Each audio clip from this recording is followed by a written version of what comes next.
what you want, when you want it, where you want it. This is The Mesh. Footcandle Films.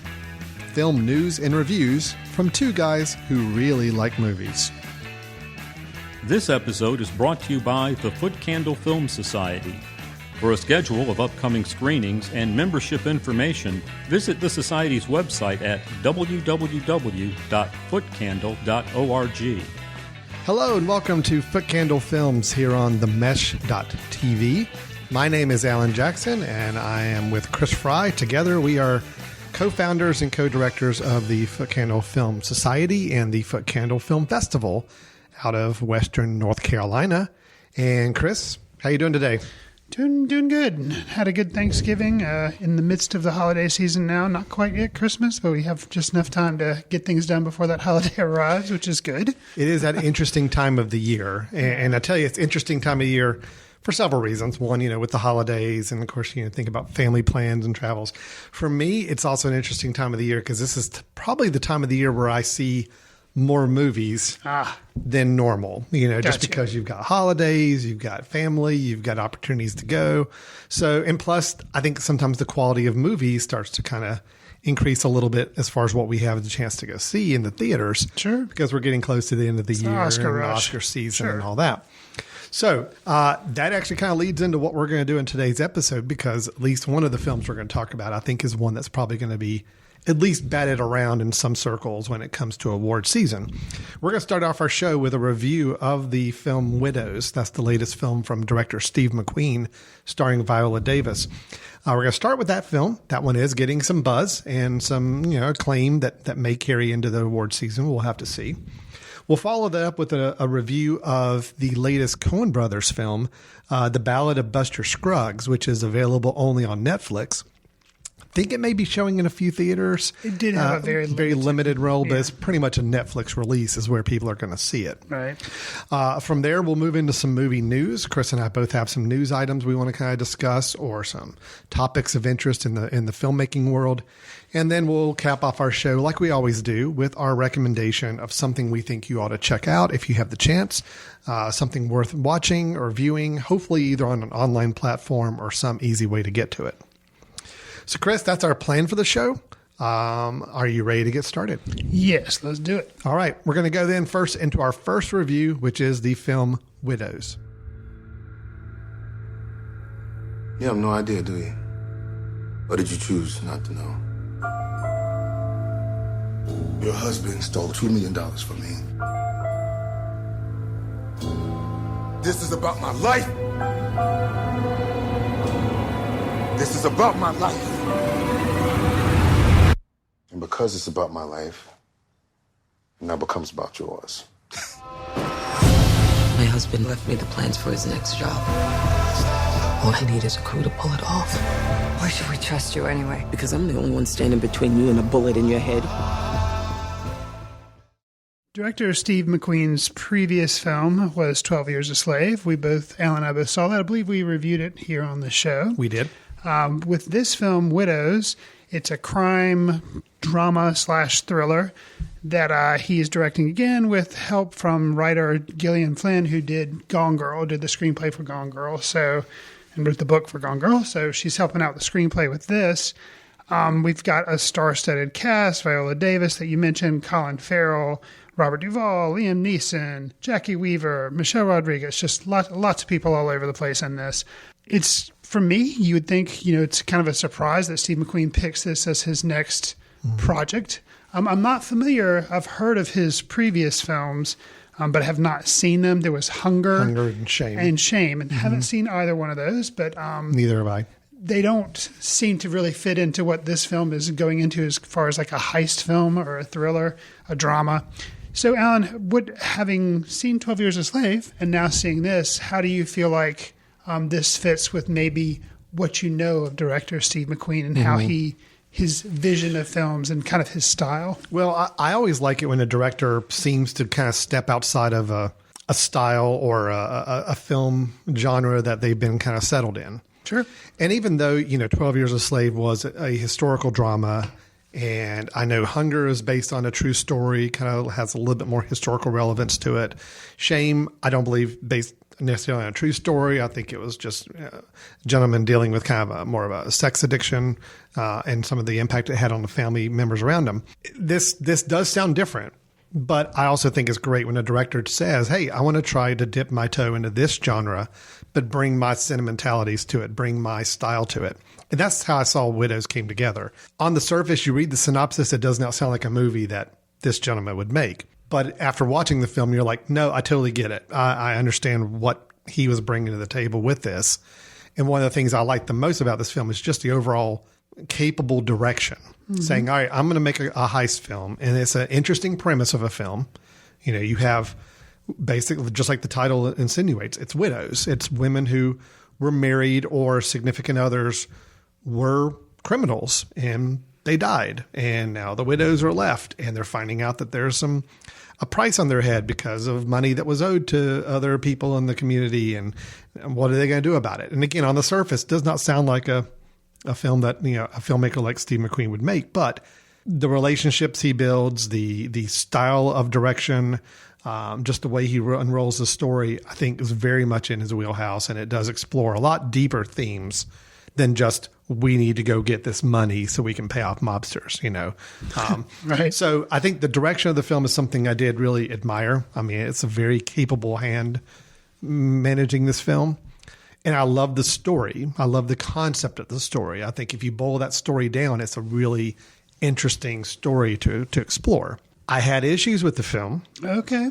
But I think overall it was a strong film. And I can get into more of the specifics, but I'm kind of curious to hear your thought. I liked it. I didn't love it. And I was kind of disappointed in myself that I didn't love it. And I'm still trying to wrestle with why I didn't love it. But I think I've got some reasons why. But I will say from the story and the actual overall direction of the film, I think it was really strong. So that being said, Chris, what's your thoughts on this film? What did you take away from it? So, you know, you mentioned kind of, if you read the synopsis of this film, you wouldn't have picked Steve McQueen to do it. And basically, it's set in contemporary Chicago. And as you mentioned, there were some bank robbers, some criminals. They die. Their widows are then said, okay, you basically owe this debt to some people they were doing a job for. You need to make this right. And they're like, well, we're just widows. Yeah, we're not in this world. Like, right. What's happening? But in general, still, it's like you would read that and think, okay, yeah, the whole film is them kind of bonding together, becoming like a Ocean's 11 team, and then they're going to go do this heist. And you would just feel like it'd be very formulaic and not interesting. The strength of this film for me was that there was a lot more to it than that. Mm-hmm. The runtime is, I think, about 2 hours, a little over 2 hours, 2 hours and 9 minutes. That being said, the heist, if you can call it that, doesn't take place until the last maybe 15 minutes of the film.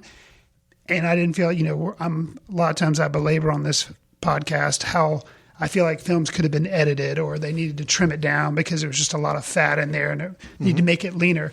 I felt like this movie, because of the acting and because of what was going on, totally justified its runtime. And I wasn't frustrated by the heist that did happen towards the latter, in the back half of the back 15 minutes of the film. And I thought things that happened during that were interesting. There were also, which I wasn't going into expecting from a Steve McQueen film, just because, I don't know, just wasn't expecting it.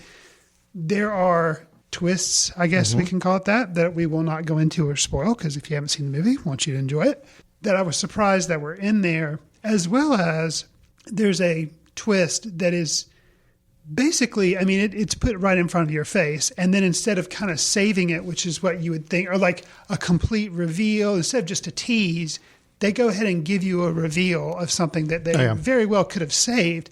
And that's maybe halfway through the film. Yeah. And you're like, interesting. But just a choice of doing that, but then what that kind of means, I don't know. It's just very interesting directorial choices that were made that I really appreciated. And from the opening 5 or 10 minutes of the film, I felt like I was watching something by like Martin Scorsese or something, because you could just really, like you were saying, I could really feel like I could tell the directorial hand at work and just, crafting this thing. You're like, okay, this even if it is nothing, which I feel like it's something more than just your typical heist movie or crime thriller, you're like, this is going to be a solid film. It's just because there's a very assured hand and it's going to be good. And it ended up being a little bit more than what I would say was a stereotypical film. I will say, I did like it. I think I may have liked it a little more than you from the vibe I'm getting. Yeah. However, I did feel like sometimes there was a lot going on that was a little muddy, and it didn't hurt the film, but it just became kind of minor frustrations. And then I learned afterwards, because I hit the Google, that basically this was based on like a mini series. Yeah. And because of that, I think instead of stripping away more, they went ahead and kept it in there to kind of keep. And sometimes maybe it's, on purpose for like misdirection, and there's so much going on, you're not really sure because the characters are kind of confused. You're confused, and that's kind of an intent. But maybe it was a little muddier than it should have been. Shaggy was the word I had on my dislikes. Shaggy. I felt like that was my number one complaint with the film, is I felt like it was trying to do too much with too many smaller subplots that I don't think really benefited the film in the end. I'll use one for example. Okay. There is some flashback sequences and discussions and a small subplot about the character Viola Davis and her husband was played by Liam Neeson. You understand that they had a son who was shot by a policeman during a routine traffic stop. It was really shockingly well done, that sequence, but I don't feel like it really added anything to the film. It didn't. Gotcha. It didn't. It was just an example. It did not, to me, contribute anything to what we already saw as motivations for her character and his character early in the film. It just didn't add a lot. So, but I felt like there were maybe 3 or 4 of those little subplot things or little storylines with the different characters that just didn't add up to the big picture. And it's not that I was concerned about running time. I'm fine with the running time. I felt like, unfortunately, anytime we took little detours in some of these other plot lines or flesh out these other characters, we were losing what we could have been spending more on, I think, the parts of the film that really worked really well. I think Viola Davis was great as Veronica. She's amazing. Very, very good. And I really, really liked Elizabeth Debicki, her role as Alice, one of the widows as well.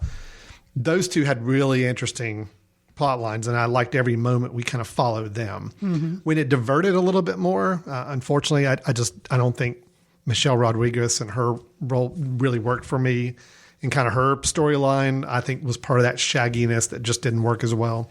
I can see that. We spent a lot of time with 2 warring factions of, political, on the political side of things. Some of those just kind of stretched out a little bit more and kind of really didn't add to the big picture.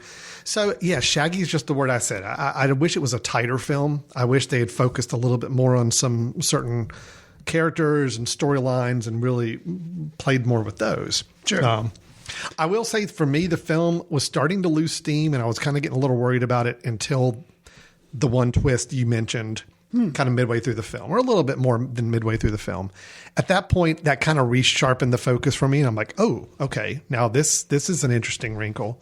And I got re-engaged in the film a little bit more. And but I do think up to that point, I was starting to get a little worried that it was just kind of sprawling a little too much and wasn't as focused as I thought it could be. So that's my biggest takeaway. I think it was really good. I just it didn't quite meet the high expectations. Unfortunately, I probably went in with just all the buzz it's getting, and I do think that shagginess of the storytelling was probably the main reason why. Well, I think, it was a little shaggy. The political stuff was interesting because you had Colin Farrell running for office, and his father, played by Robert Duvall, also has some political stuff going on as well. And the interactions between them was interesting. Oh, yeah. And obviously, the son wants to get out from under the shadow of his father, who's obviously been around for a while and done a lot of things. And that's where some of the, criminal dealings kind of come in a little bit. And then you have the opposite side of people running against him and the Mannings. So there's Jamal Manning, who's the guy I think that's running. And then he has a brother who's kind of his henchman, which interestingly, Daniel Kaluuya, who's the guy from Get Out. And, totally playing a completely different, I would have never thought of him as playing somebody who's menacing. And man, And, it's not that he's really tall or he's a big guy. No. But something about, his really face, good. instead of making his face kind of this blank slate, he just kind of has this like little leer on his face and this evil twinkle in his eye. That's just, man. There is intense. a scene in a gym. Oh, yeah. That is extremely intense, and Daniel Kaluuya played it so well. So, yeah, it was probably one of my favorite moments of the film, that scene in the gym. Just, I wanted more tension like that throughout the film. There were a couple moments that were very tense, but that one was probably a little bit of a peak for me there. So he was really strong as well. I agree. I think one of the, there were a lot of things I liked. I liked him being the heavy man. So I liked, but that thread overall, I felt like it could have been a little tighter. Mm-hmm. Robert Duvall and Colin Farrell, interesting stuff going on, but then in the end all be all, it just kind of gets fuzzy. Yeah. But it still worked for me. The one thing that I didn't really get, and maybe you can provide a little bit more insight, as far as the team of widows. Yeah. So you have Viola Davis, who's, her husband died. Michelle Rodriguez, her husband died. Elizabeth Debicki, her husband died. Yep. Now, instead of going the typical route, and there would be a fourth widow, and her husband died, and that would be the person that's immediately on this team, not the case. Nope. They have somebody who she's a friend. I was kind of unclear. You see, that was part of the shagginess where it started to get a little bit. I'm like, okay, I'm not quite sure what the connections are here, and it's not really clear. She works at a hair salon. Yeah, but she was doing some babysitting or something for Michelle Rodriguez, and they realized that she had some skills that they could use, and that was really a big contributor to the. I felt like it got muddied. Okay. They brought her into the group. I wasn't quite clear why. Right. Another element to the kind of the storyline that I think just didn't work. There's this idea of a book that the Liam Neeson character who plays Veronica's husband, Harry Rawlings, who died at, this is not a spoiler because I think it's the whole premise of the film. Right. They all die in the beginning of the film, right, early on in a heist that's gone terribly wrong. And he leaves behind a book that we're led to believe he has left behind for his wife to find because he gives her a clue to go find it. And the meaning of that book and the role that book plays is another part of the storyline I thought was really muddy. Interesting. It plays a role that it gave Veronica a path to take or a choice she could have made to get out of the situation that she chooses not to take. And I'm still questioning why she didn't take that path and how that would have been a cleaner resolution for her. But anyway, it's some of those things that just made the story a little more chaotic. Okay. I think since you mentioned that this was based on a miniseries, this would be a perfect miniseries because you could explore all those aspects and all those characters a lot more and have a lot more fun with it. Trying to cram into 2 hours, I think, was a lot. And that's probably part of the reason. I got a feeling there was probably a longer cut initially that got trimmed down to just try to get it down to a reasonable length. And unfortunately, some of the things that might have made some of those plot lines a little more clear and those roles a little clearer might have been fleshed out more in that situation. You mentioned that we've kind of touched on a lot of the acting. The one that I haven't touched on that you did was Elizabeth Debicki. I recognized her and I wasn't sure from where, and apparently looking online, I guess it was from Guardians of the Galaxy Volume 2 where she plays the one that's all coated in gold and makes a few funny comments. Did you see the Leonardo DiCaprio Great Gatsby?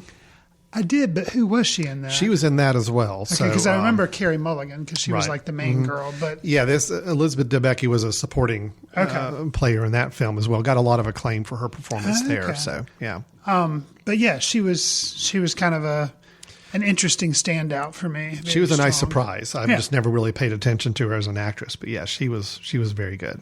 She played Jordan Baker in The Great Gatsby. I never saw the film, but in case you recall that was her.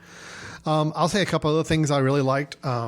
Specific moments. I thought the opening sequence of the film was really well done. It was a lot of cuts between very intimate, very strong relationship scenes between Liam Neeson and Viola Davis, intercutting with this this heist or this crime that goes terribly wrong, for the gentleman in the story. And it's the way that's cut between it was a nice balance. It really was kind of an interesting way to show it. I love the fact the very first shot we see is the two of them laying in bed kissing. And it's just, enough moments where the director says, all right, I'm just going to kind of keep everybody engaged in this film and let everybody know from the very first shot, this is not going to be a typical just action heist film. Sure. We've got a lot more going on to discuss here, which I thought was great. And I love the absolute closing of the film. The very last shot or scene to me it was a nice closing to a film. So many films drop the ball with that last scene or that closing. And here we have an epilogue where, you kind of understand where the characters are now, at least two of them anyway. Right. And we close on just a shot of Viola Davis I thought was just really nice and just kind of worked. True or false, except in flashbacks, as far as the current stuff we're seeing with her character, that's the first time we see her smile? I think so. Okay. Which is what I think works. Yeah, it does. Yeah. I'll say too, a genuine smile. A genuine smile, yeah. Correct. Mm-hmm. I liked a lot about the movie. I've mentioned, I felt like you could see the assured hand of the director as well as, the editing was really tight. Cinematography was really good. Yeah. And one that sticks out in my mind. Something about it, I'm not sure, maybe just because it felt real and it kept a conversation that would have been interesting probably anyway, but something just about the way they shot it made it very, otherworldly, but yet real at the same time.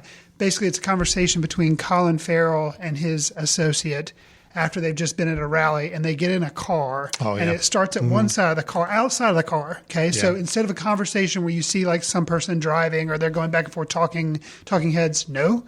This is the outside of the car, a very nice car, and they start on one side and they leave one type of neighborhood, and then it slowly kind of pans around the front of the car and comes to the other side, and then they get to their eventual location and they get out of the car, and it's in this really nice neighborhood, I guess in front of his house, I think is where it is. Just that scene and kind of what it communicates just visually, but also the dialogue, that was amazing. A lot of people to me, a lot of people will talk about the shot in Atonement. That's the long uncut shot on the beach, or they talk about the shot in Children of Men that happens in a car, and it's like this one continuous shot. This shot for me, and usually a lot of times, I guess if a film's good, I may be so invested in it, I don't really notice things like that. This film, I was invested in it, but I guess maybe just the way it was set up. Well, it was such a unique shot. It was a unique shot. Even I'm there. My wife, who's, goes to see some of these films with me, immediately afterwards mentioned that shot because it is something that just stands out to people. It's not a showy shot like some of the ones you mentioned as examples, those continuous one takes. It's more what this shot was telling you, right, through a very simple camera movement and a very interesting camera placement is what made it really interesting. So there's definitely a lot this film's trying to say about, communities and about, kind of the different sides of political divides that we are put ourselves in sometimes. The roles of women, in these relationships. There's a lot to say, and I think that may have been a little bit to the detriment of the film that's trying to do too much. Okay, and too ambitious. Maybe. Too ambitious. Again, like the subplot with the son, it's just had a lot to say with that, but yet it was just more added onto the film that I don't feel like it really needed. I mean, I think the main plot line of the film had enough going on with it without having to add these other layers to it along the way. So, okay. I did like it. I think the one actress, Michelle Rodriguez, I just did not think her role worked. I don't know what it is. I'm waiting for a good role for her to really see her act. I just felt like she's still very much, a lot of the roles she's given, it's a very one-note character. And hers was probably my least impressive performance in the film. I thought everybody else was really solid. I can see that. I really like her, I guess, from when she was in Lost.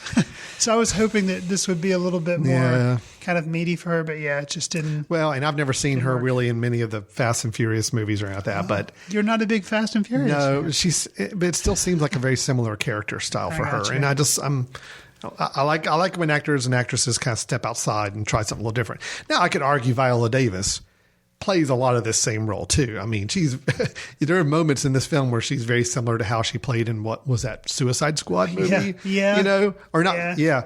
But she's in that. Again, she's got that part so nailed down and so good. It's Kinda just so much fun to watch. I'm calling the shots. I'm all business. Yeah. I got you. But you know, even with Viola Davis's character here, there was enough moments of vulnerability and her own personal self-confidence shaking that you realize that made it an interesting character. She just wasn't a tough as nails, I've got control over this situation. She tried to personify that and tried to show that in her actions because she had to. Sure. But you saw enough behind the scenes to understand, no, that's a little bit of a performance she's having to put on for these other people to get what she needs out of the situation. So it was a great performance regardless.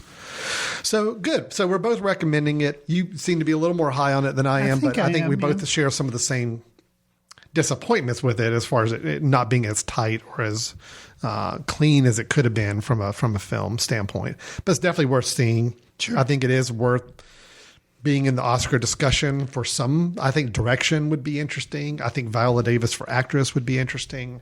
I could see DeBecky being supporting actress. I could see that as well. I'd be really happy with that. Even Daniel Kaluuya as a supporting actor could be something there that would be an interesting role. So it's got enough going on there. I think it's worth being in the discussion. But I will say I probably went in with maybe a little higher expectations than I should have. So, and obviously I wouldn't be upset if it got in there for cinematography. But no, because it was good on that as well. So, all right, well, that's Widows. It's doing pretty good box office wise, considering it's a rated R drama crime film. And so we do recommend checking it out if you have a chance. All right, let's move on to our second review, which is The Ballad of Buster Scruggs, the latest film from the Coen Brothers. That is a Netflix almost exclusive film. And let's go ahead and talk about it. I'm Buster Scruggs. You're shooting ironwork. Appears to do, yes. Things have a way of escalating out here in the West. My name is Ozymandias, King of Kings. That man is a wonder. Oh, we'll just have to see, won't we? Crazy business.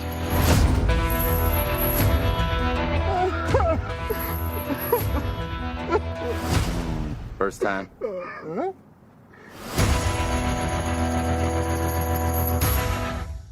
Chris, I know we discussed several months back the fact that the Coen Brothers had a new film coming out that was going to be going straight to Netflix. Yes. Which I reacted with some trepidation. I mean, the whole going straight to Netflix thing still concerns me because my question with that is, well, is it that the film's not good enough to get a theatrical release and just it was convenient for Netflix to buy it? Or is it truly something designed more for a TV home experience as opposed to a theatrical experience? I never know. And I'm still curious about the whole Netflix films. That's a whole nother topic for another day we can get into. Sure. Netflix has had tons of original movies they've been putting out the last few months. Right. With mixed results. And so this one I was curious about. More curiosity than anything else. But with this film, The Ballad of Buster Scruggs, we have an anthology film, which basically taking 6 stories of varying lengths together, all around the same theme of the Old West and kind of the same time period, but not really any connection between them unless we want to follow along a theory I have about the film that we can discuss later on. But in other words, 6 fairly independent storylines with different actors and stories going on. It is directed by the Coen Brothers, both Ethan and Joel, and they both have director credit on the film, which is normally they've had to kind of trade off because it's a Hollywood thing. It's a Hollywood thing, yeah. I think, for awards or whatever else, you kind of have one director named. And I don't know if that's still the same situation now, but I thought it was nice to see that both of them were listed as both directors and writers of this film. We have a whole list of stars because each of them plays a role in one of the 6 films, but there's no carryover between them. So each one has a 15 to 20 minute film that they're a part of. Right. So my question to you, Chris, is I know we're both Coen Brother fans. I think you are a higher level Coen Brothers fan than I am, possibly, but we're both big fans. Sure. We're both excited to see this film. So my question to you to start off is the choice to put this on Netflix. Do you feel like this film would have worked in a theater environment? So let's just start with that. I'm curious about your thoughts about the style and the format of the film, and then we can get into what we liked, didn't like, and maybe we even kind of quickly hit each of the 6 stories and talk about likes and dislikes on each of those as well. But I'm just curious, do you feel like this film, the format it was in, this anthology, 6 different storylines, and the style and the pacing of the stories, do you think it would have worked as well in a theater environment, or are you happy it came to a Netflix watch on your own convenience type of format? Well, that's a very complicated question. I am happy it came to Netflix because that meant I happened to subscribe to Netflix. So that means it was really easy for me to watch this. You could watch it basically the same time as the rest of the world could right. watch it. And I didn't have to go to a theater's carve out time. It was like, as long as I have a computer near me or in front of my TV that's hooked up, I'm set. So just the ease of which to watch the newest film from some of my favorite directors, that was really nice.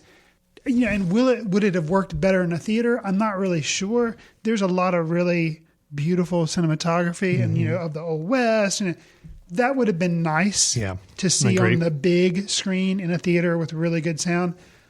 But I feel like, 6 different stories, 2 hour, 13-minute runtime. I feel like it probably does work better on Netflix than it does in the theater because, like you mentioned in your setup, there is not, like when I originally heard about this, because we've talked about this on the news items for the, because I was excited about it. I thought the stories would somehow interweave, kind of like a Robert Altman film or something, or they would. Maybe they do. Okay, we'll get there. I thought it would be a little bit more, the connective tissue would be a little bit more obvious. And I think if that was the case, it would help in a theatrical distribution because it would kind of keep it more cohesive as a whole. Yeah. For me, I like the film, but where it kind of fell apart was of the 6, I definitely have some favorites. Yeah. And the ones that aren't my favorites, I really feel like there's not really much to them. They're very slight. They're very slight. And because of that, I would feel like in the theater, it'd be like, okay, just get on to the next one. Yeah. And I'll say before we get into specifics, there is one in here that I have seen 2 or 3 times. And if I had like a couple of minutes or I knew somebody that was a Cohen Brothers fan who didn't have Netflix, I'd be like, hey, come here, you got to check this out. Mm-hmm. There's one that I would watch, as many times I'm going to have to guess which one that's going to be in a minute here. I love it. And as a matter of fact, I'm down to 2 choices that I think it is, and we'll see if I'm right on either of those. Okay. I agree that I think this was the right format to release it in and to put it out in. There were rumors, and the Coen Brothers have said no. Right. There were rumors this was going to be like a series. On Netflix. I could see how, they do 6 episodes, so be it. I don't think it would have worked. I think as individual episodes, if you were just watching one of them as an episode, I don't think you would get anything out of it. Right. I think you'd probably watch 2 or 3 of them and be like, I'm not enjoying this. But watching it as a singular thing is good, but it's a singular thing with the breaks and kind of you could feel like you could go back and revisit some parts of it and you're okay to do that. Right. I think in a theater, it would have been really tough. And I don't think this would have made any money in a theater either because it's just some of the pieces are pretty slow, like slow paced. Some of them really take their time getting to where they're going. Good. I see where you're going. Sounds like we're really on the same page. Yeah, some of them really take their time. Some of them are very slight, like you said, where at the end of it, if I'd sat down to watch an episode of this series and I finished the episode, I'd be like, that didn't work for me. But if I watch it as one big block of film, I liked it. I had a good time with this. I think I probably liked it a little more than you did because I actually found something to enjoy in almost all 6 of them. There's only one that just didn't work for me in general. And I definitely had a favorite as well. Okay. So one that I actually do want to go back and watch again. Okay. Well, do you want to start ticking them off? And we can do this without spoiling. I feel like, I feel like each of these little stories does have some spoiler elements we could get into. Let's not.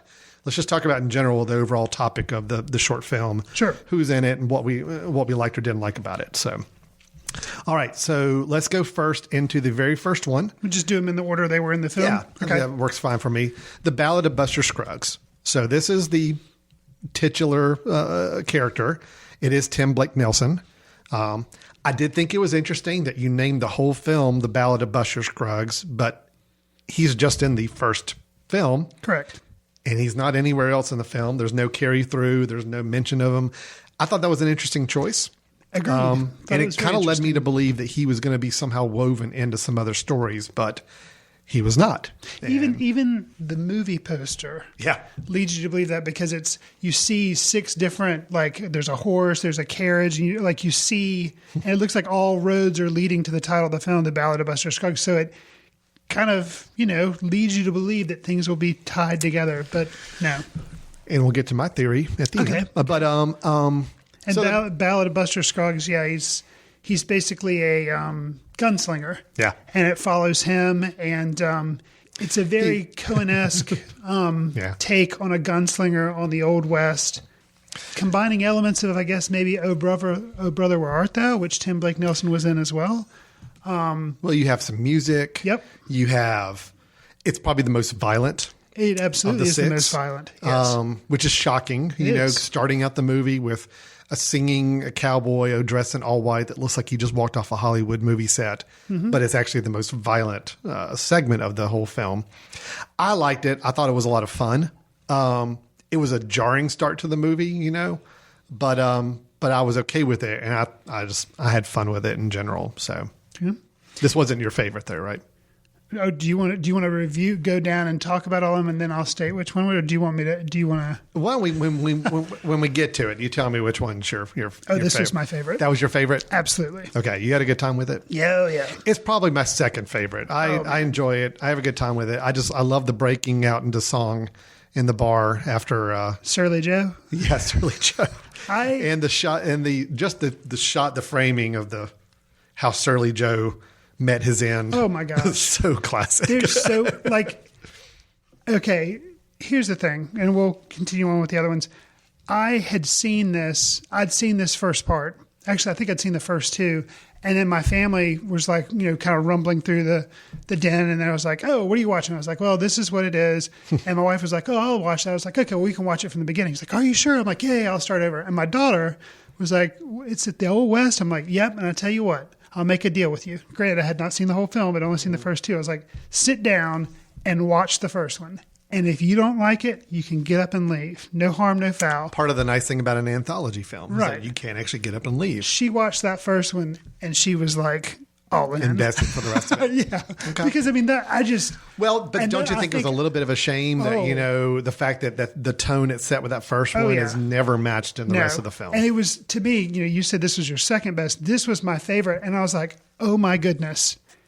If this is maintained, this is going to be my favorite Cohen Brothers film. Yeah. This is going to be my favorite film of the year. Oh, yeah. You're probably somewhat disappointed when you got later in the film. Yes. So, but I cannot recommend the first segment, Ballad of Buster Scruggs, enough. I loved it. Okay.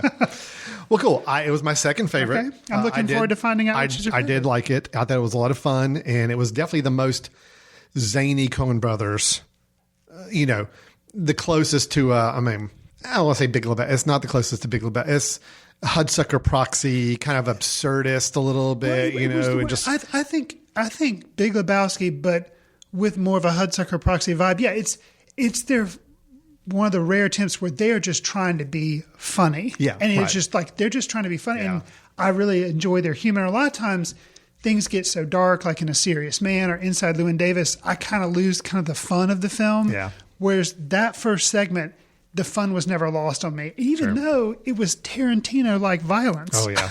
It was pretty rough. Insane. Yeah. And my wife was like, oh, like turning away. I'm like, yeah, sorry, that was pretty violent. Mm-hmm. But, it was amazing. Okay, cool. Well, from there, we move on to one called Near Algodones. It stars James Franco. He's a cowboy that robs a bank, but then finds himself kind of hopping between some other precarious situations. Running from the law. This one, it was the shortest, I think, of all the clips, if I think my timing's right on it. I think it was also probably one of the most slight ones for me. It just didn't really work. It was a fine little enjoyment thing. Coming off the first one, if this had been later in the film, I probably would have been more disappointed in it. Coming off the first one, I'm like, okay, it's a little step down, and if nothing else, the last little moment of this film was really great. But That's interesting. The last moment was really great. Yeah, well, I mean, I like the way it ended. I love the way it ended with the last shot and the last thing that his character says. But it was a fairly slight short film for me. So I still really enjoyed it. It didn't live up to the first film, but it was still good. I still enjoyed it, and where it ends, because they kind of set you up thinking that maybe something's going to happen, and then the dark humor of the Cohen Brothers rears its head, and you're like, nope, that's how they're going to end this. Yeah, so I liked it. Sounds like a little more than you. But. Yeah. And maybe it's just me and James Franco. I'm still not the biggest fan, so that didn't work for me as much. Meal Ticket. So this is Liam Neeson. Starring, he plays a gentleman who has a traveling show that he kind of goes from town to town and puts on these little performances. And his performance consists of a gentleman who has a quadriplegic, no arms, no legs, who recites beautiful oratory, some poems and plays, and Lincoln's Gettysburg Address, I believe. Right. And he does that for performances, and you come to find out that over time they're losing their audience, and Liam Neeson's character feels like he has to make a change in his performance options. I'll say this one I thought was beautifully shot. I love some of the cinematography choices, and just it was a completely different tone from the previous two films. Boy, is it dark. Boy, is it depressing. It's so dark. But if you're going to go dark Coen Brothers, I thought it was pretty good in that vein. It's just, again, at that point in the film, I'm realizing that we're going to go all over the place on tone during this. This is not all going to be lighter Old West stuff. This has got some heavy stuff mixed in, and this one was definitely a heavy one. So yeah, and I think this is, even though I think it's unfair, you can say which one's your favorite, but I don't know. This is my least favorite. Really? Runner up for least favorite, maybe. And beautifully shot, well acted, but it all comes down to a story perspective. I felt like there wasn't a whole lot there, and the way it ended, I was disappointed that repercussions weren't visited upon one of the characters. It had a dark tone, but I kind of wanted some comeuppance to happen, and it didn't. Exactly. There again, it's kind of the dark humor and but it just, I don't know. Yeah, it left me a little. There's surprised. One shot they could have included at the very end of this film where the Liam Neeson character has this new thing that he's going to put on performance, and to find out that new thing doesn't work. That probably would have been a little bit of that comeuppance where you start to feel like, okay, it becomes more of a parable at that point. Right. And that's kind of what, because the first two kind of were at this point. There's definitely some parables to it. This third one had the opportunity to be a parable and kind of didn't close the loop on doing it. And it was basically, I guess, dark humor. Obviously, I'm a fan of the Coen Brothers. I can appreciate it. But I felt like this one was bleakness for bleakness sake. Yeah. And that kind of irritated me. It's kind of like, we'd mentioned before when you feel like maybe you're being manipulated, or, they're playing you like a violin and you feel like they're doing it kind of unfairly. This one, I felt like I was being unfairly manipulated, and then it was just bleakness for bleakness sake to depress me. And I was like, okay. This is my third favorite of the six. Wow. Just because I thought it was really... It was well shot. Well shot. And I was really just fascinated with where the story was going to go. I with you, wish it would have chosen a different way to end it out. And it was at the end of it, you're just like, whew, okay, well, there's that. And you're ready to move on. But I thought during the ride of it, I thought I was pretty engaged. So I thought you were going to say it was your favorite because you really disliked Dudley from the Harry Potter series, and you were really excited that he finally got to come up. Is that who it is? See, the guy who plays the actor, the quadriplegic, is Harry Melling, and he plays Dudley in the Harry Potter. I'm not really a Harry Potter guy. Because I was like, oh my gosh, that's like, dude, I've never seen him anything else. But he was really good, though. He was. Very, very good. Yeah. But yeah, it was a tough watch. It's a tough one, but I think just beautifully done. So I liked it for what it was. I wish it maybe had ended on a different note. Sure. But all right. So then we've got Old all gold canyon. Yes. Which is basically Tom Waits as a prospector, as a guy digging for gold. Yes. And he finds a beautiful canyon and he looks for gold and he runs into some issues once he actually does find said gold. What's your thoughts on this one? I liked it. And, the more I reflect on this anthology and I can complain about some that I liked less or more, or originally I was even kind of irritated at the placement or the order of some of them. Yeah. Here I am second guessing the Coens. What am I doing? But this one I think couldn't have been more perfectly placed after the downer that was Neil Tippett. Yeah. It was right in the middle. All Gold Canyon. Yeah, it was the fourth story and it was that was a real downer before it. And this one kind of comes out and it's in this, canyon that's this grassy meadow with, flowers and little animal, butterflies and deer and stuff. And it's just very, pretty and stuff. Yeah. But so it kind of brings you up a little bit. I liked it. Yeah. I really liked it. I liked it. It's maybe, I don't know, the first one, the second, and now this one are probably my favorites out of the whole bunch. Interesting. And two, it was funny, there again, sometimes watching it with other people brings you enjoyment that you wouldn't have had otherwise.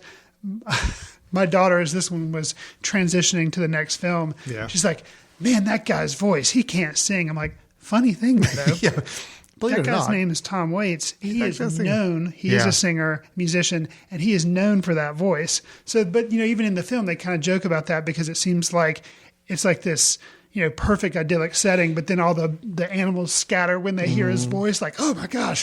So it's just like kind of this in joke, and made me appreciate that. So, what were your thoughts on it? I liked it. The cinematography sold it for me. It was just a beautiful thing to watch.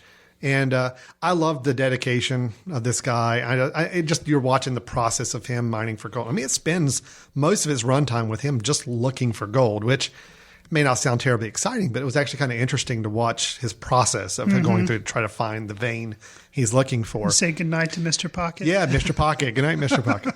And it was a nice, interesting, I don't want to say surprise, but there was a moment where you're just like, oh, okay, now things have completely changed and turned. Right. And it turns once again, even in that last moment. So this was I really liked how it ended. It did end, and it was like one of the few of these that ended positively. Happy. So, yeah. Right. That was the thing. The first two I liked, obviously I've said, but there's kind of a dark ending. I was like, okay, we get to that third one.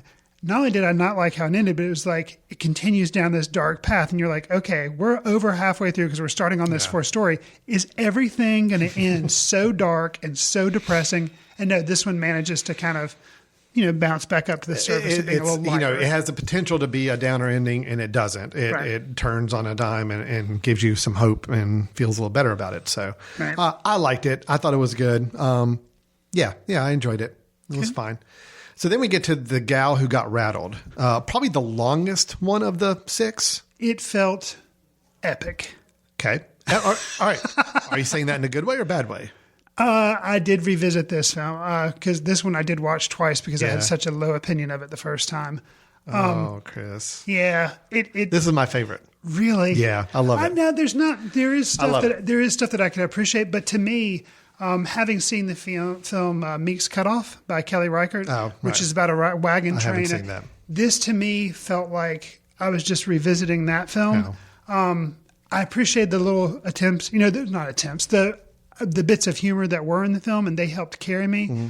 But every time it was serious, I thought it was overlong and tedious and kind of just like traveling in a wagon train probably was boring because, it is kind of the same thing over and over and over again. I'd had that kind of cinematic experience before, and so this wasn't bringing anything new. Well, for me, President Pierce, funny name. President for a dog. Pierce as the dog was awesome. Yes. And I'll tell you, so Bill Heck plays Billy Knapp, which they call Mr. Knapp. I thought he was great. I loved his character because he's a ranch hand. He's helping this. He's helping this. What do they call this? This wagon train. Wagon train. Yeah. He's one of the two leading the wagon train or kind of running it. Sure. But his character was so fascinating to me because he just seemed like a good guy and just really wanted to do the right thing for everybody around him. And, you start to see a relationship develop between him and Alice Lungabaugh, played by Zoe Kazan. Yeah. And it's such a nice relationship. It's so great. The banter they had, the discussions. It starts out they're trying to work through a process. I think the problem was I just knew where it was going the whole time. So it seemed so telegraphed. I was hoping that after the last clip where we saw that ended on a positive scene, I was hoping this one would be a nice, happy story. It wasn't. No.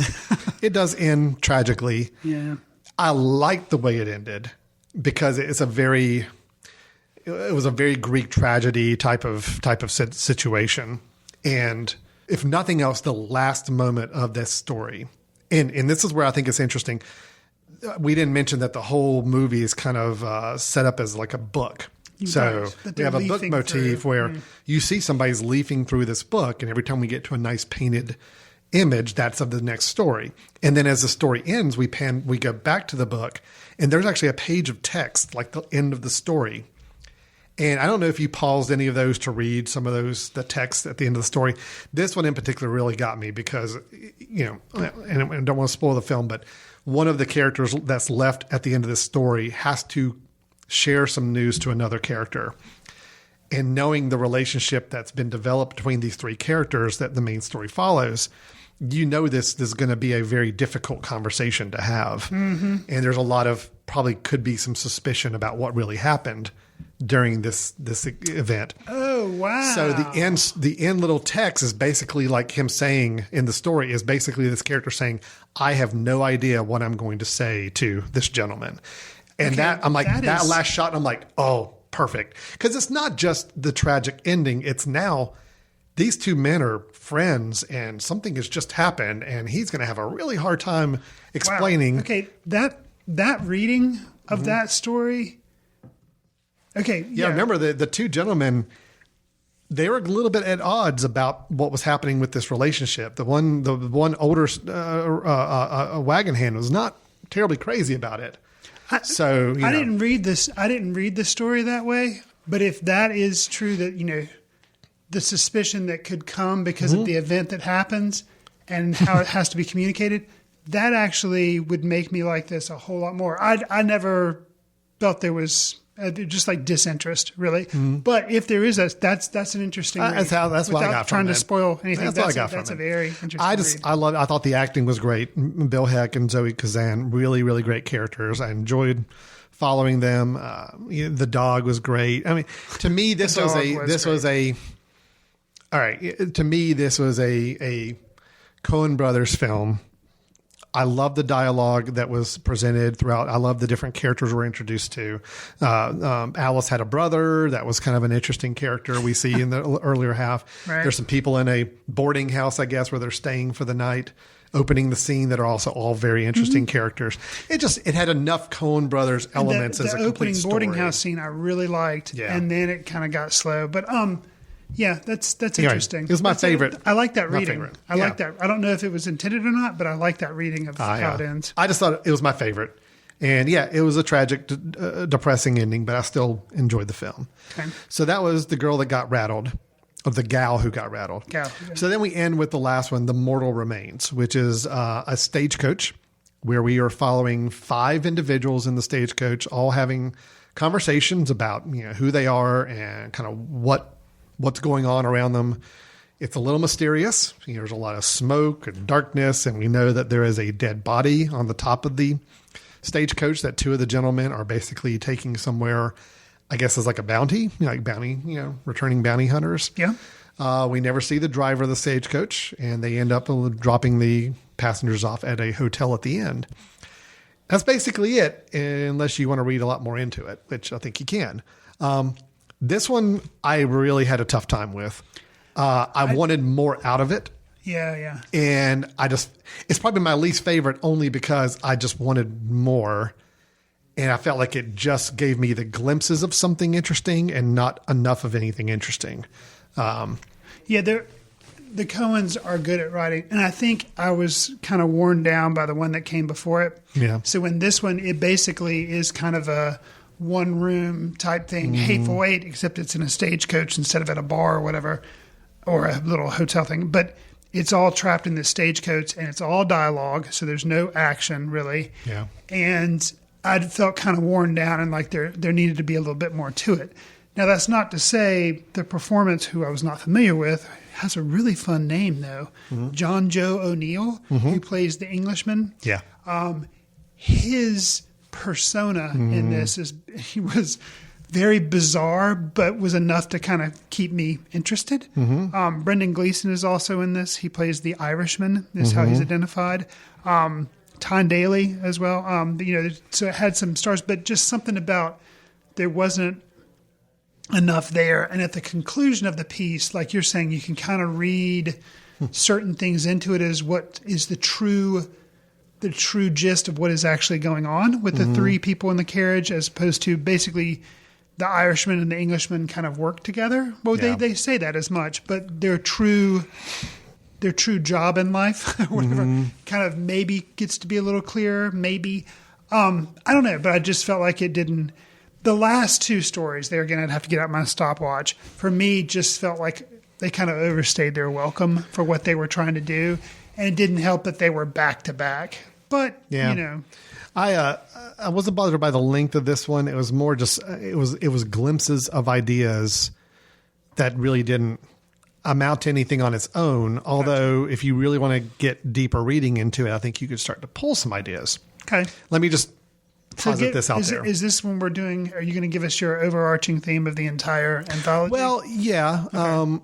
And I'll do this without spoiling, I think. But just know that there is a death in each of the 5 preceding stories.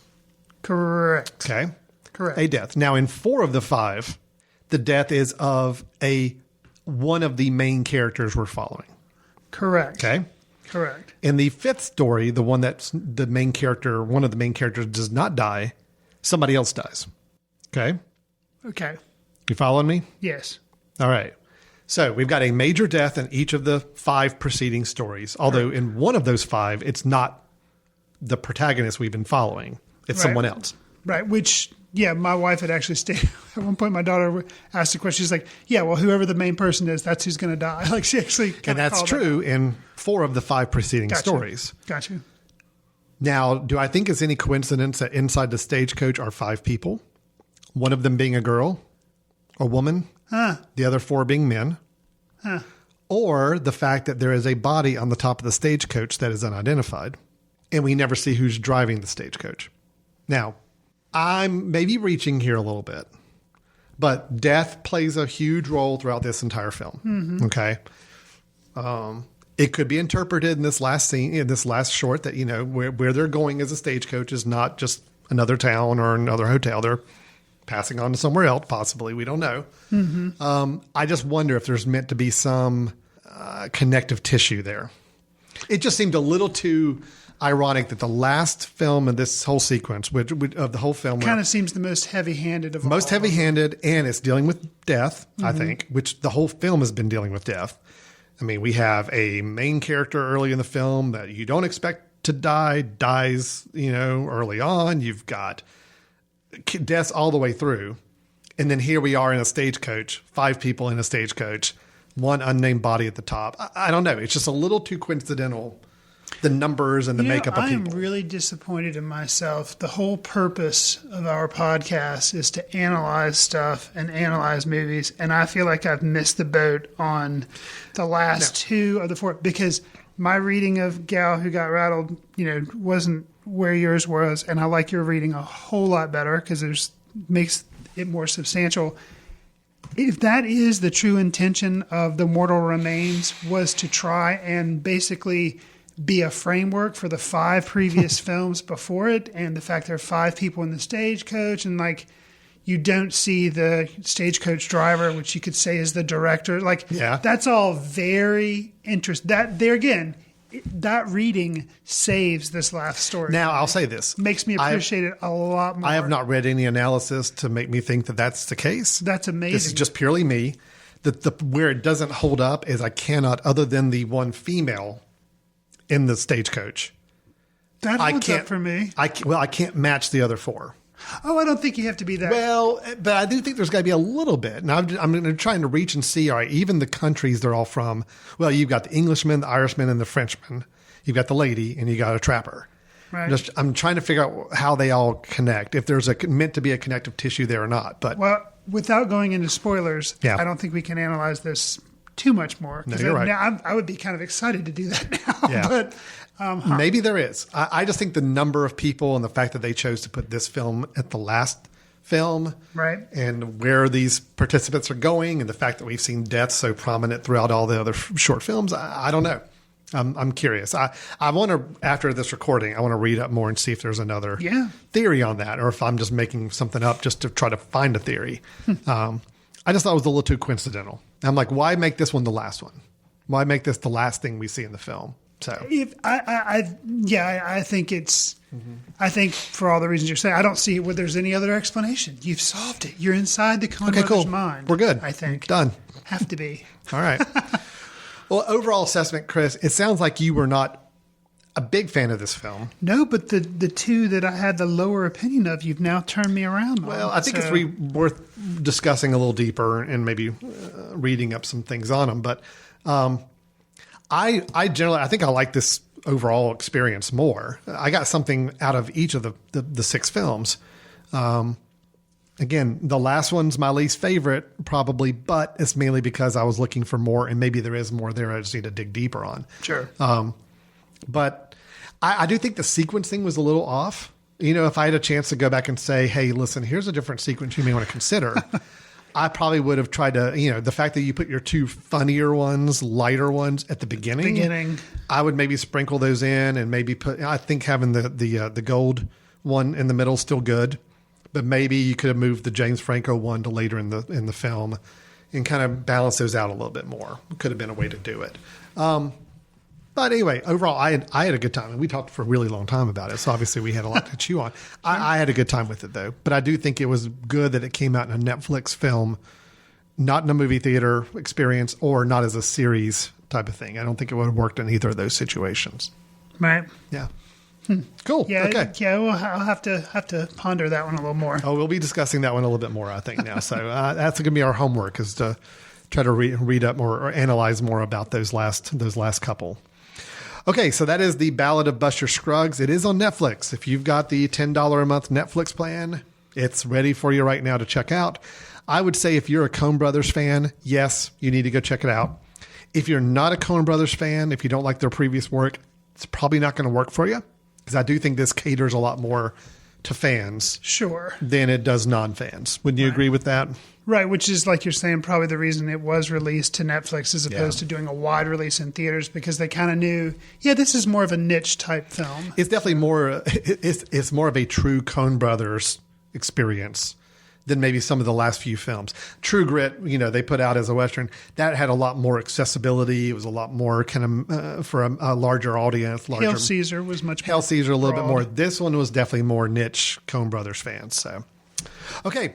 Let's take a quick break since we've reviewed our main 2 films. When we come back, we're going to do a couple news items, and then we'll move into some recommendations for the episode.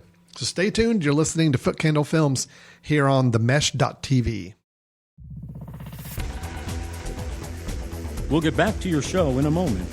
Just a reminder, you're listening to The Mesh, an online media network of shows and programs ranging from business to arts, sports to entertainment, music to community. All programs are available on the website as well as through iTunes and YouTube. Find out more at themesh.tv and give us feedback on what you like. And now, as promised, back to your show. Welcome back to Footcandle Films here on themesh.tv. As a reminder to everybody, this is our ongoing film series podcast on the mesh.tv network. If you're interested in going back and listening to old episodes or just finding out what the heck these whole podcast things are, visit themesh.tv. That's THEMESH.tv. You can not only find our show, but you can find other shows that are on the Mesh Network. All are free, able to listen to on your audio device of choice. The great thing that makes a podcast, and believe me, I know people will put up audio files or conversations and say, hey, we created a podcast. Well, not really. A podcast is something that's ongoing series that you can subscribe to. So the idea is that if you like any of the shows, you want to make sure you catch any new episodes that come out, you need to subscribe to that show, just like you're setting it on a DVR on your home TV to make sure every new episode is delivered to you when it's ready. So use your podcast player of choice, whether it's your podcast app on an iPhone, whether it's a Google Play app that does podcast. I think other SoundCloud, other services all do Stitcher Radio, all of those do podcasts as well. Find your tool of choice, subscribe to the show, and that way every time a new episode comes out, you'll get it to listen to it while you drive, listen to it while you work out, whatever it may be. It's there for you, and it's free, and it's some great information on different topics. So I hope you'll continue to listen and subscribe if you're so inclined. And we appreciate you just tuning in for this episode, if nothing else. All right. So, Chris, let's go into some news items. These are some movie news items that we want to discuss a little bit. And the first one I want to bring up to you is, don't know how this is going to go over, but let's just give this a shot. Oh, okay. We have not been very fair, maybe. To the Transformer films? To a film that's coming out here in a couple weeks called Aquaman. Oh, dear. Yeah, see, exactly. That's what I'm talking about. Oh, dear. You and I have both been pretty down on where the direction of these films are going. We have not been big fans of, I want Suicide Squad to be good. You want a Suicide Squad to work. Both of us thought we probably found a little bit more in the whole Batman versus Superman maybe than the other critics did, but we still said it was not a great movie. I hated Justice League. Yeah. It just, it's just not working. And now Aquaman, nothing I've seen in the trailers has got me excited for this film. Nothing looks interesting. It looks like just more of the same, just more heavy CGI. Wonder Woman was the only thing that Wonder Woman was good. Right. Wonder Woman was good. But there's been so much bad. But listen, Chris, you and I reflect on ourselves for a minute. Okay. Because you and I, we've seen a lot of movies. Yes. We have been, I think, more right than wrong when predicting how a film is going to be based on what we hear about it or see about it. Sure. If we had to look at if we had an overall scorecard, I'd say you and I are better predictors of a film's quality than we're not. I'd like to think that. No, I think the history bears us out on that. Okay. We've been pretty negative about Aquaman, but it has premiered in different places, done some screenings at places, and right now the reaction's all very positive. I've seen a quote. Now, granted, I didn't look to see who the byline was from, that it was like the most fun comic book movie in years or something. I was like, interesting. And I don't know if they were just saying that about the DC universe, because that has been kind of a takeaway that a lot of people have complained about. The DC universes seem to be more dark and they're not having any fun and everything's been kind of depressing. So, yeah. The reviews, granted, now you always have to take these reviews with a grain of salt. Sure. People who go to early screenings of films typically will come out with a much more positive reaction because they got to see it at a world premiere screening, or they got to see it with the directors or filmmakers there or something. So you got to take that with a grain of salt. But I will say, when you compile all of the early reviews and early accolades for this film, they're all pretty positive. Now, what they're saying is a surprise. Well, it is a surprise. What they're saying is that it's really impressive world building. It's weird. It's one thing I hear a lot of people say. It's a very weird film. Now, I like weird. Yeah. They say there's some really strange, interesting, weird moments that make it really entertaining. Okay. They also say it's funny, which is something we haven't gotten a lot in the other DC Universe films. I'm having to reconcile that with everything I've seen trailer-wise that has just got me so not interested. The trailers have just continued to go down. I agree. I agree. Just keep getting worse. Even to the point where my kids and I, when a trailer comes up for that film, we're just like, ugh. We all kind of roll our eyes and just exhale at the same time. Now I've got to sit through this too. But I don't know. Maybe, Chris, maybe this is trying to teach us a lesson that, maybe. Don't judge a book by its cover. Well, it could be the whole Pirates of the Caribbean thing. The first film that I was just like, that looks like garbage. Why would I want to see that? And then it turns to be pretty good and actually starts a franchise. So, I'm to a point now where I may venture out to go see it the first week it opens, and just curiosity. Ooh, that's a big stand there. I'm maybe willing to make that stand. Does it open prior to Christmas? I believe so. Okay. I think it's like mid-December. Okay. I will say this. Jason Momoa, who's Aquaman, he's an interesting fellow. Yeah. I remember seeing him in The Bad Batch. Mm-hmm. And I could see how he could really, and you get little hints, if you can call it that, in Justice League, where he kind of has these one-liners, kind of in a way, kind of like the Arnold Schwarzenegger thing, where he's this big, beefy dude who, will say these things and kind of have this twinkle in his eye. I don't know.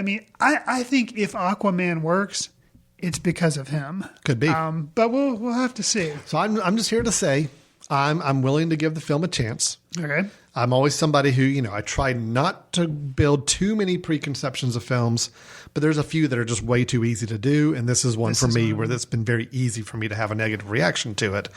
However, if I'm hearing from people that, hey, it's actually really good. And I love the idea of it being weird. If they're willing to go and do some interesting, daring things with it, I'm all for it. So we'll see. Well, speaking of, hearing movies being talked bad about or sometimes having preconceived notions and you being somebody who's willing to give it a chance, like you're going to give Aquaman a chance, you gave Creed 2 a chance recently. Creed 2. And this is, the film Creed was done by Ryan Coogler and starred Michael B. Jordan. Coogler has stepped away, I guess, in the Black Panther universe now. And stepping into the director's shoes is Stephen Caple Jr., and he's doing the sequel. Tessa Thompson is also along for the ride, as well as Sylvester Stallone. Alan, you have seen this film. Yeah. What are your thoughts? All right. Well, let me reframe it back to you. Sure. You mentioned to me, I think in passing the other day here in the hallway, that you kind of wanted to wait to hear my thoughts on Creed 2 before you decided whether or not it was something you even cared to go see. Yeah, because Rocky movies never really did it for me. Well, Chris, I have an exercise for you. I liked Creed. We reviewed it here on the show. Let me walk you through. I've created a flow chart. Oh my goodness! It's like a decision tree flow chart about whether or not Chris should go see this movie. Okay. So here, just bear with me if you could just answer a few simple questions. Okay. First question: did you love Creed? The movie Creed. I know you didn't, so you can say no. No. Okay. I mean, I liked it. I liked it though. All right. I liked it a lot more than I thought. We're getting there. So if you had said yes, okay, your decision tree would have ended. Go see Creed 2. Go see Creed 2. Done. Okay. You said no. Okay, which I expected. So, okay, did you at least enjoy Creed? Yeah. Okay, I expected that as well. So if you had said no, the answer would be don't go see Creed 2. Fair enough. But you said yes, so we're going to go to the next branch. Okay. Did you enjoy any of the original Rocky movies? Yes. Okay. Oh, interesting. Tell me, okay, if you had said no, the answer would be don't go see Creed 2. So tell me your feelings about Rocky 4, the fighting the Russian with Drago. Did you think it was bad? Did you think it was goofy fun? Or did you never see Rocky 4? Okay, so Rocky 1 and Rocky 2 loses into Rocky 1, wins the end of Rocky 2. Yes, they're both with Apollo Creed. Right. Yeah. Rocky 3 is Mr. T. As and Rocky Clubber Lang. 4 is the guy from Russia. Yep. I think I saw the first 4. I don't think I ever saw the 5th movie. That's fine. Or saw Balboa. So what did you think about Rocky 4, the Russian one? Did you think it was bad, or did you lean more towards it being just kind of goofy fun? Goofy fun. Okay. Whereas I think Mr. T was kind of goofy fun too, maybe. Yeah. All right. Well, with goofy fun, that was the subtitle of Rocky 3, right? Like Rocky 3, Mr. T. Goofy, yeah, Mr. T, goofy fun. The end of the tree for you is go see Creed 2. Okay. Now, if you'd said, I didn't like Rocky 4, I thought it was pretty bad, then don't go see Creed 2. Okay. If you had never seen Rocky 4, my Dolph question... Lundgren is in this one, right? Yeah. Okay. Yeah. If you had said you'd never seen Rocky 4, then we would have gone to a sub question about how do you feel about Michael B. Jordan? And if you like Michael B. Jordan, then I'd say go see Creed 2. Best thing about Black Panther. Okay. All right. So here's the thing with Creed 2. I'll just kind of sum it up for you. Okay. It's not as good as the first Creed. I mean, but it's different. Sequelitis, it's different. It is definitely skews more towards the original Rocky movies with this, which is going to be, some people are not going to like that. That might be problematic. It's a little more formulaic. It's a little more predictable. Okay. However, I thought it was a lot of fun. Okay. If you're willing to go in and just have a good time with it, it's fun. And I'll tell you what makes it good is the characters are still rock solid. Michael B. Jordan's really good. Adonis Creed, not Adonis Creed, but his son is really good character. Okay. His girlfriend, Bianca, played by Tessa Thompson, is really good. His stepmother, played by Felicia Rashad, is really good. Okay. And they were all really good in Creed. Yeah, exactly. So all those same elements carry over. Dolph Lundgren is really good as the old Drago. It is Drago. It is Drago's son is a boxer. And basically the plot brings us to a point where Creed is now heavyweight champion of the world early in the film. And to defend his title, he has to fight Drago's son. It becomes a big media circus, and just like Rocky IV was, the same idea. Because the whole thing was Drago killed his dad. Right? Drago and Adonis Creed had a big exhibition fight, America versus Russia. Right. And Drago killed him by beating the crap out of him bad. Right. And so now here it is 30 years later, and it's like, oh, look, Drago has a son who's this big fighter who's really good and beating everybody in Russia. And here's a lot of money, and here's a way that we can make it. So Creed sees it as a redemption thing. Drago also sees it as a redemption thing. Very interesting little subplot you learn about what happened to him after the film, after the Rocky IV. That could actually be a saving grace. Maybe. It's interesting. It's very interesting. And there's a couple little surprises of people who return from that Rocky IV film that you don't expect to come back in as well. So I think it was a lot of fun. I had a great time with it. It's not as good a movie as the original Creed. It might be a little more fun than the original Creed. Yeah, I wouldn't say the first Creed was good, but it wasn't fun. Yeah, so it was a good, solid movie. This one's a little more crowd-pleasing fun. Okay. I will say the audience afterwards broke into applause in my theater. Okay. My two boys and I, it's the first time I can remember all three of us all simultaneously getting a little misty-eyed in the theater at the same time. Okay. In the last moments. I have a guess as to why that is. But yeah. So it's I think it's worth seeing. Is that predictable? Is what I'm thinking probably right? No. It's not that. It's not some big twist or some character or whatever. It's just the way it kind of caps everything together at the end. It's just nice. Oh, okay. It's a nice moments, and it works. So yeah, I liked it. I recommend it. But again, follow my little decision tree, and there are some paths that would tell you one of the things, not to go there. There are so many movies coming out right now that I want to see. I probably will see it at some point, just because of. I think your son would like it. Oh yeah, yeah. I probably will see it just because of what you said. I'm curious though, and this is probably. Are we going to have a Creed 3? Oh yeah. Oh no. Okay. No, it's totally going into franchise territory now. It is? Okay. Yeah. And that's the one thing. Just know that going in. This is a franchise building thing. It's going to follow a lot of the same beats the Rocky films did. And I think that's why I liked Creed so much, was because it was kind of like, it was a dead franchise, and it was like, I would have really liked it if it would have been a one and done type thing. Yeah. It's like, no, we just wanted to give this spin on it, and we thought we could be really creative, and I think you were. And then to do this, it's like you're saying, it's kind of hedging back. That is the disappointment. Territory. That is the disappointment with it. Is it's not as inventive. It's not as kind of genre breaking as the first Creed was. If you remember, Ryan Coogler did a wonderful one shot during one of the fight sequences in that film in Creed. Yes, we don't have anything that rivals that. Like direction-wise, so you feel like you can really tell cinematography. Coogler has stepped away and somebody else has stepped in. The film doesn't have the same raw energy that the first Creed does. It doesn't have that same directorial style to it. Okay. This is definitely a much more audience crowd-pleasing, genre-filling version of the story. However, knowing that and being okay with that, it's good. Okay. So that's my take on it. All right. I had a good time. That's all I can say is I enjoyed it. People ask me afterwards, did I like the film? And I can honestly say, yeah, I had a good time with it. It was fun. Fair enough. Yeah. All right. Sylvester Stallone wrote it, by the way, I believe. Oh. Or helped write it. Helped write it. Okay. So that may be part of the reason why it's a little more formulaic and seems to echo a lot of Rocky IV so much like it does. Sure. All right. And so that was, the last news item I was going to mention for you, Chris. Okay. Because Aquaman's almost here. We mentioned that one. Creed's already been out for a week or so we talked about that. So let's talk about a film, an idea, a concept that is still a ways off. Okay. But I'm sorry. I read the description synopsis for this film, and I'm now fascinated, and I cannot wait to see this movie. Okay. Have you heard anything about the film Pickle? No. Okay. Seth Rogen is attached to a film called Pickle.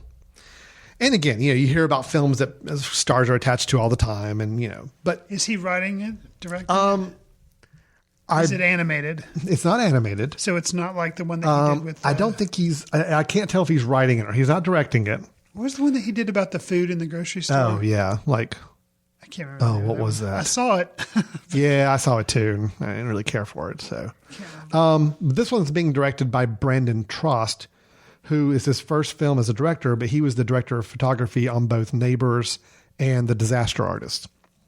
So he's worked with Seth Rogen on some other projects, but just listen to this story, this synopsis. This comes from birthmoviedeath.com talking about it. Actually, Deadline is the one who put together the synopsis. Okay. Rogen will star as Herschel Greenbaum, a struggling laborer who immigrates to America in 1918 with dreams of building a better life for his beloved family. One day, while working at his factory job, he falls into a vat of pickles and is brined for 100 years. The brine preserves him perfectly, and when he emerges in present-day Brooklyn, he finds that he hasn't aged a day. But when he seeks out his family, he's horrified to learn that his only surviving relative is his great-grandson, Ben Greenbaum, who's also played by Rogen, of course. A mild-mannered computer coder whom Herschel can't even begin to understand. All right. I'm totally on board with this because I love the concept of an actor playing himself in two different time periods. Eddie Murphy, Dr. Dolittle thing? Well, it's the clumps. The clumps. Yeah. Seth Rogen's doing a clumps. So I'm all for that. On board. I love high concept films, and this is definitely a high concept story. So I'm kind of excited. Although I read the first paragraph of it and it was talking about 1918 struggling labor. I'm like, whoa, they're going like really serious on this. Really and then he gets brined in pickles for 100 years. I'm like, oh, okay, now we're back. Now we're back. Anyway, I just thought it sounded really interesting. I'm kind of excited now. Yeah. And I wonder if this is going to be like Seth Rogen's like family fare. Because it seems like it could very much be like watered down comedy like Adam Sandler doing Waterboy or something. Now here's the thing. Not that that's a bad thing. Maybe it'll be really funny and really good. It could go one of three different ways. Okay. I feel like this could go family fare. Yeah, you could make it kind of light and funny and kind of, hey, isn't this funny? This guy from the 1918s is Seth now. Rogen hasn't really done family fare yet. Not really. Yeah. Okay. Sausage Party. That's the movie. There we go. Not family fare. No. It could go family fare. Could be the Eddie Murphy stage of just doing movies that are just going to appeal to like a big family audience. It could go dumb comedy. Yeah. Hey, I'm a guy from 1918 and what's all this computer technology and finagled stuff. Okay. Or it could go kind of serious. I mean, granted, the premise is kind of bizarre and wild, but imagine, you could play this as kind of a little bit more of a drama. I mean, here's a guy whose entire family, Button type thing? Yeah, his entire family's passed him by. He's now in a different time period trying to connect with a great grandson. I don't know.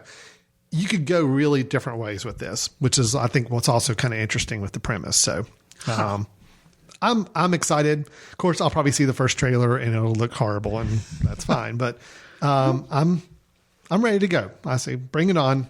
I'm always looking for creative, original ideas in film, and I love the name works. of the movie. Yeah, Pickle. I want the movie poster to be Seth Rogen in a giant pickle jar, like, with all these pickles around him, and like his face is green, and like he's like holding his breath. Or exactly. Like that. Yeah. Now, I will say that technically they say the film is still in search of a title, but listed on IMDb is listed as Pickle. I know it's got to be called Pickle. I agree. Yeah. Don't call it anything but Pickle, please. No, Pickle. All right, so that's our news item. So Aquaman may be good. We'll see. Creed 2, I think, is fun watch, but just go in knowing that you are going to be looking at a franchise film and pretty formulaic and predictable, but still a lot of fun, I think.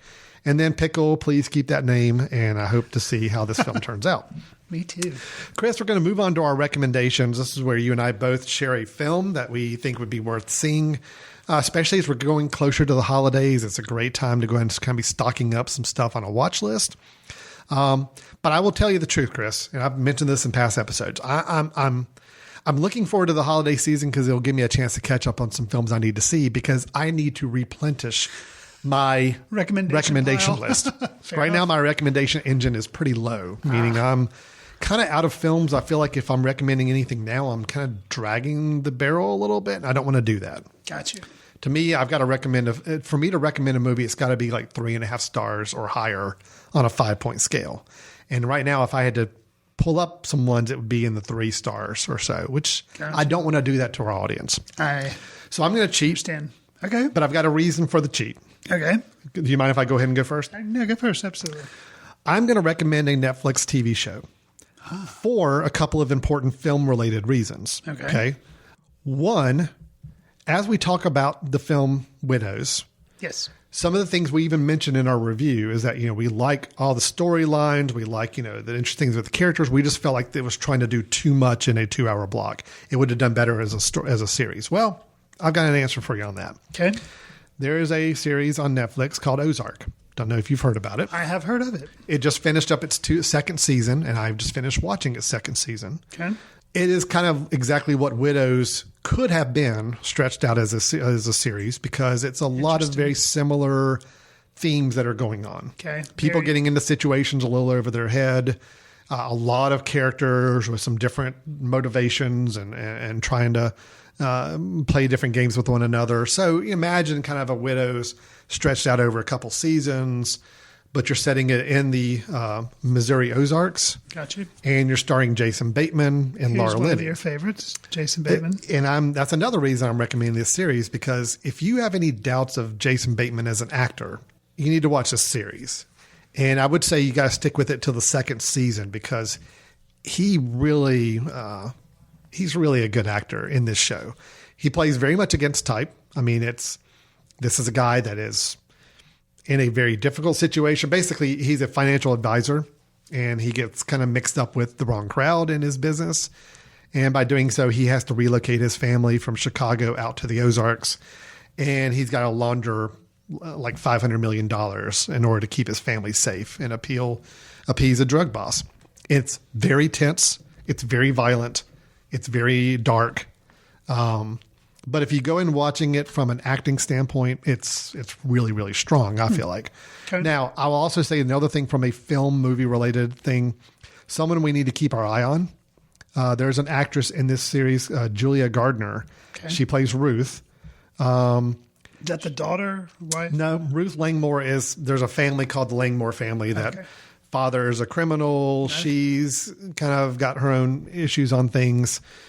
She's got nephews and brothers, and they're all tied up in a lot of bad stuff. And she plays a very critical role in both seasons. Okay. She's a fascinating character, and the actress playing her, Julia Gardner, is really, really good. So I'm anxious to see what she's going to be doing, because, I mean, she'll be doing something in movies if she's not already.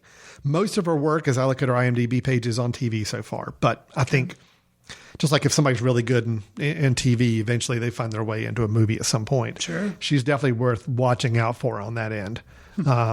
She plays a very interesting character, and excited to see what she'll do next. So I say watch it for Jason Bateman, watch it for Julia Gardner. Laura Linney's fine. The rest, I mean, the cinematography is really great. It's all very dark and a very blue tint to everything, and kind of this real, a little bit more of a noir feel to it. I just think it's a really sharp series, and it ended its second season on a pretty solid note. And as much as these series that are going to keep going, as much as I'd love to see complete closure, I know they've got to leave some plot lines open for next season. But So I'm cheating. Yes, to watch all of this, you are looking at probably about 25 hours worth of watching. Okay. So it's not, it's not for the weak of heart. It's not for somebody who just needs a film for a couple of hours. But if you've got some time and you're ready to invest into a new show, I do think there's a lot of film related interest in watching this to see what Jason Bateman does as a dramatic actor and some other future stuff. Gotcha. And to watch Miss Julia Gardner, see what she does as well. So, sorry I had to cheat. Give me a couple more weeks to catch up on some more films. I'll have some others for us. Okay. What about you? What do you have a recommendation for? We, as the Footcandle Film Society, just recently started a classic series, and we brought Citizen Kane. Are you recommending Citizen Kane? You're not, are you? I am not. You got me excited just for a second there, Chris. Sorry. And it was a chance for me to kind of go through Mr. Wells' filmography and try to, he's somebody who's well respected. A lot of people like him, and I watched a bunch of his movies, and he's just basically he's a miss for me. And then coming to his most recent one that Netflix had picked up, his last film was supposed to be his last film, but never got finished. Other Side of the Wind. The trailers that Netflix had been throwing out there on social media made me think, hey, this is going to be it. Mm-hmm. This is going to be my Orson Welles film that I love. And the reason I've never loved it is because I never got to see it, but Netflix has made this possible, and crowdfunding also made it possible. This is going to be it. Well, that didn't quite work for me. it was interesting, and I think people really like Orson Welles. They should definitely seek it out and see it. Okay. That's not what I'm going to recommend. My recommendation is actually the documentary that Netflix released along with The Other Side of the Wind called They'll Love Me When I'm Dead. Yes. It's by Morgan Neville, who also did Won't You Be My Neighbor this year. So he's got two competing documentaries that could very well be in the race at the end of the year for the Oscars. He also has already won an Oscar with 20 Feet from Stardom. So the documentary basically, talks about the final 15 years of Orson Welles' life and what he went through to try to get this movie made, talking about funding, coming and going, actors going in and out the door. And the thing that adds the extra meta level to this whole process is the story of The Other Side of the Wind was a film about an aging film director trying to finish his last great movie. Well, that's what The Other Side of the Wind ended up being for Orson Welles because he struggled to get it finished. So it was kind of like the movie was the story of itself. It's just very... And he claimed the whole time, the character in The Other Side of the Wind, that's not me. It was played by Jason Robards. And even though, it had very similar things. He kept saying, that's not me, that's not me. And it's like, no, Orson, it's clearly got to be totally you. Like, there's no way. So just this documentary is able to take a step back. And I found it fascinating. And it has some aspects of, if there was a movie that I tended to be more in sync with that Orson Welles did, it would probably be F is for Fake. Oh, right. Which I need to see again to see if I appreciate. I think I appreciate it, but I'm not sure. But there's aspects of this documentary that are kind of like that. Like, what is it making up? What is it really real? But Orson Welles did that himself. Yeah, he was always kind of a man of mystery. And so you never knew kind of what was true, what was not true. And so this documentary just, it's really fascinating and made me appreciate, even though I may not appreciate his body of work, definitely made me appreciate Orson Welles more. And the fact that, which he admitted to in the documentary, would say, it's like he makes Citizen Kane and then never recovers from it. So there's if you are the least bit interested in Orson Welles, I would check out They'll Love Me When I'm Dead. It's on Netflix. I mean, the interesting thing too is, should you watch Other Side of the Wind before you watch that documentary? See, I don't know. Yeah, I don't know. I watched The Other Side of the Wind first just because I didn't want, Love Me When I'm Dead to spoil anything. Sure. And I don't think it would. Okay. So I don't know that. So you're not required to watch one before the other. You could watch them independently, but right. But I guess maybe I am giving a double recommendation because it is a very fascinating pairing. I think if you just watched Other Side of the Wind and you didn't care for it, watching the documentary may make you kind of understand some context and get more out of it. It's definitely an interesting double billing. Okay. So, but I'm going on the record as just recommending They'll Love Me When I'm Dead. So They'll Love Me When I'm Dead is your official recommendation. Yes. With a sub-recommendation of Other Side of the Wind. Correct. Both on Netflix. Both on Netflix. Okay. Yeah. Hey, Netflix. I know. Tell you what. It up this episode. You know what? If as much plugging as we're doing for Netflix, if you have any interest in sponsoring our show, let us know. We'd love to talk to you. I think we might have a few sponsorship opportunities open right now. There you go. So, all right, Chris. Well, I think that is wrapping it up for us for today. So, review of Widows, which we both liked, although you a little more positive than me, but both of us are still very positive on the film for a lot of reasons. The Ballad of Buster Scruggs, I think I was more positive on than you. You liked certain elements. But you may have brought me around on certain other elements. We may have to revisit that in a future episode. But I think is well worth the time to watch. And Chris says, at least a couple of the pieces are definitely well worth the watch. Yeah. Aquaman could be good. Don't know. Going to wait to see. Creed 2, I think, is a lot of fun. We got Pickle, hopefully staying as a film going forward, title wise. And then our recommendations, Chris with his They'll Love Me When I'm Dead documentary about Orson Welles and the making of Other Side of the Wind on Netflix. And mine is on Netflix, Ozark, the TV series, watching mainly for Mr. Jason Bateman and Julia. Oh, what was the name I just said? Shoot. Julia Gardner. Okay. Julia Gardner is the one I'm recommending you watch for. So, Okay, Chris, it's a lot we tidied up there. A lot of opinions may be floating out there from listeners based on the various things we talked about. How can they talk to us if they want to share those opinions? Best way is to send us an email at info@themesh.tv and just mention Footcandle Films in the subject line.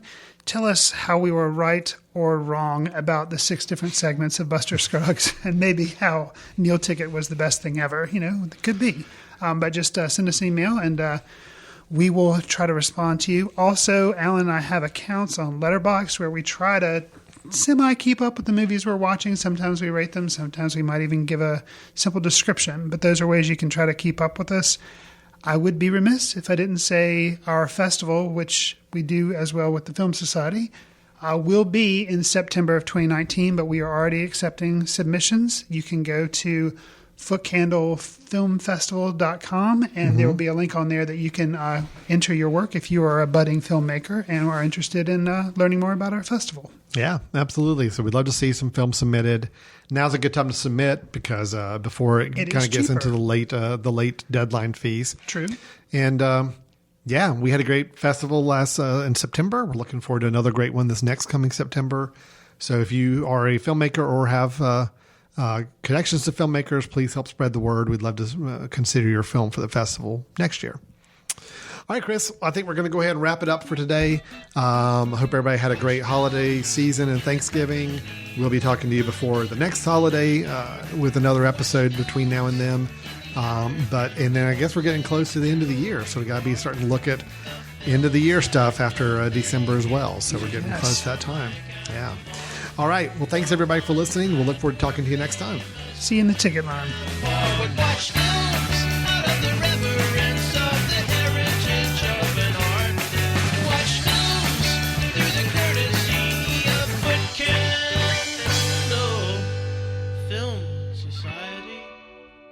Special thanks to Carpal Tuller for the show theme music. For more about Carpal Tuller, visit www.carpaltuller.com. You've been listening to The Mesh, an online media network of shows and programs ranging from business to arts, sports to entertainment, music to community. All programs are available on the website as well as through iTunes and YouTube. Check us out online at themesh.tv. Discover other network shows and give us feedback on what you just heard.